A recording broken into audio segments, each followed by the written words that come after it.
আজকাল আমরা মেয়েরা কতই না লড়াই করি নিজের পরিবারের সাথে, নিজের আত্মীয় স্বজনের সাথে, নিজের মা বাবার সাথে, নিজের প্রিয় মানুষকে বিয়ে করার জন্যে।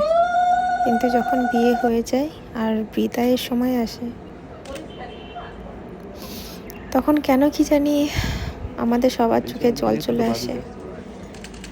সে আমরা কতই দূরে থাকি না কেন, কাজের সূত্রে হোক, পড়াশোনার সূত্রে হোক, হয়তো নিজের বাড়িতে থাকিই না, তাও যখন বিয়ে হয়ে কারো বাড়ি চলে যায়, তখন মনে হয় যে নিজের কিছু অংশ ছেড়ে চলে যাচ্ছে।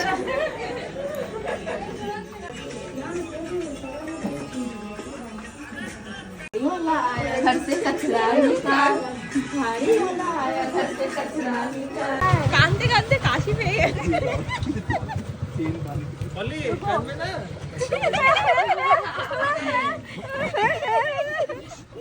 কাঁদো কাঁদো কাঁদো